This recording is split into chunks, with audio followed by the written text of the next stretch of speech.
Saudara, sebagaimana saya katakan tadi bahwa saya berada di sebuah pantai yang indah di Pulau Manjoli Selatan, di antara desa Bahu dengan Tanjung Mangga. Tanjung Mangga itu yang di sana, tuh yang jorokan laut yang ke depan. Dan di belakangnya yang warna biru itu adalah Pulau Bacan. Saudara, sebagaimana kita ketahui bahwa pemilu satu peristiwa nasional yang berlangsung 5 tahunan telah selesai, Pilpres juga telah selesai. Yang memang banyak menyisakan, kita lihat ikuti berita-berita baik di media sosial maupun televisi, banyak sekali kita disuguhkan peristiwa-peristiwa yang luar biasa kecurangan pemilu, terutama di Pilpres ya, yang kemudian itu kelihatannya sudah di set up oleh mereka yang berkepentingan terhadap pemenangan, terutama lembaga-lembaga survei yang selama ini berada pada pihak 02, dan kemudian mereka juga men-set up seakan-akan 02 satu putaran dengan 56 sampai 60%. Dan kemudian muncul berbagai macam markup suara dari berbagai TPS di seluruh Indonesia.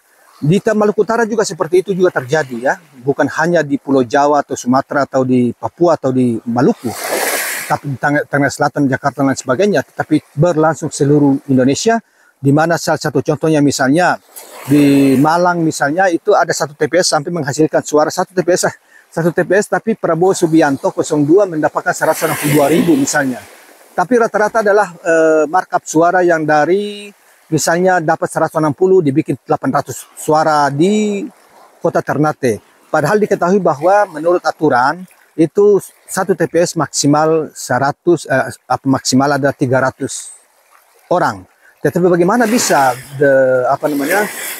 paslon 02 mendapatkan suara sampai 800, ada yang sampai 100-an ribu, dan lain-lain sebagainya. Banyak sekali tentunya saudara-saudara semua sudah mengetahuinya. Sehingga seakan-akan situasi Pilpres ini dipaksakan harus Prabowo yang menang, walaupun dengan mengorbankan kemenangan suara rakyat. Saudara sekalian, tentunya sepanjang hidup kita, sejak dari zaman Pak Harto, kita ini sudah ikuti melihat bagaimana Pilpres itu atau pemilu berlangsung. Tapi pemilu kali ini menurut saya bahwa pemilu yang paling curang, dan saya kira itu melanjutkan situasi pemilu Pilpres ya di 2019 yang lalu.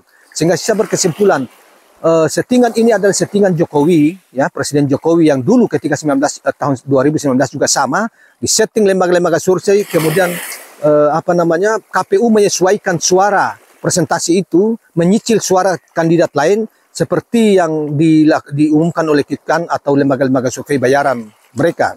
Nah, oleh karena itu saya kira orang tidak akan kali ini mungkin ya tidak akan menerima begitu saja kecurangan pemilu, walaupun oleh pihak yang diduga yang mengaku menang itu mencoba untuk membangun opini bahwa sudahlah ini mari kita bersama, kemudian mencoba pertemuan ke sana kemari, tapi saya kira sikap PDIP adalah sikap yang pantas negarawanan. Dan saya kira juga pihak Anies juga harus seperti itu dalam rangka untuk memberi pelajaran terbaik bagi bangsa ini bahwa pemilu atau meraih kekuasaan harus dengan cara-cara yang bersih, jangan kemudian melakukan manipulasi dan jangan melakukan manipulasi dan kemudian seorang pemimpin yang lahir juga kita harapkan pemimpin yang didukung oleh rakyat sepenuhnya, bukan karena rekayasa atau bukan karena rekayasa lembaga survei untuk mengklaim kemenangan, atau ya dengan hasil misalnya quick count, di mana apalagi quick count adalah perkiraan saja dan hanya seperti survei karena menggunakan sampel dari 80-an ribu, 800-an ribu TPS yang Indonesia masa sampelnya 3.000 dan sebagainya kemudian diklaim. Dan ternyata saudara sekalian, semua kalian juga telah mengetahui bahwa pemilu terutama Pilpres luar biasa kecurangannya, di mana belum lagi kita mengungkap tentang bagi-bagi uang. Mungkin puluhan ribu bahkan ratusan ribu amplop uang telah ditebar untuk memenangkan satu paslon.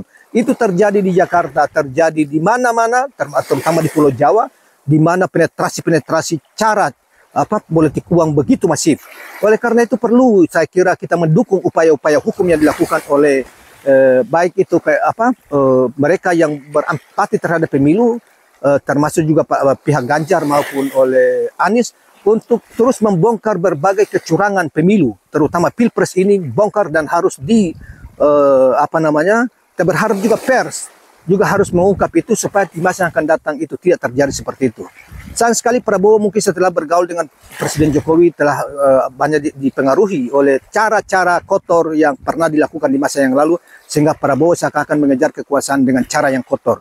Oleh karena itu, saudara sekalian, kita berharap bahwa seluruh elemen bangsa itu tetap juga tidak boleh menyerah dengan cara-cara rejim seperti ini, tetapi harus tegakkan demokrasi bersih, sehingga pemimpin yang lahir juga tidak dicemooh seperti Jokowi di periode kedua, begitu dicemooh oleh rakyat karena dianggap telah melakukan cara praktek yang kotor di dalam memenangkan pemilu, termasuk kepada anaknya sebagai cawapresnya Prabowo, di mana menggunakan seluruh instrumen negara untuk menggiring opini, termasuk terutama bansos besar-besaran yang nilainya gila-gilaan, luar biasa seperti yang dikatakan oleh Saifullah Fatah.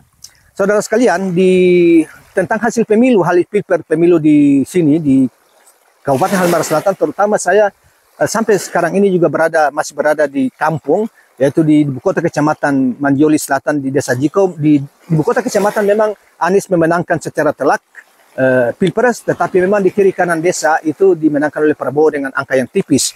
Nah, saudara sekalian, oleh karena itu kenapa saya baru munculkan ini, karena jaringan di jaringan telepon ya, ini hanya berlangsung kadang-kadang 2-3 jam, setelah itu mati lagi sampai ini, dan saya sekarang ini berada di ujung di sebuah itu ya, yang saya cari jaringan, yang kita ambil jaringan dari ibu kota kabupaten, karena sampai sekarang juga di ibu kota kecamatan itu jaringannya masih mati, jaringan teleponnya masih error, mati, tidak aktif gitu ya, sehingga saya harus ke inilah suasana pantainya. Saya berada di pantai, dan saya kira tetap saya berharap bahwa seluruh elemen bangsa yang cinta kepada keadilan, kejujuran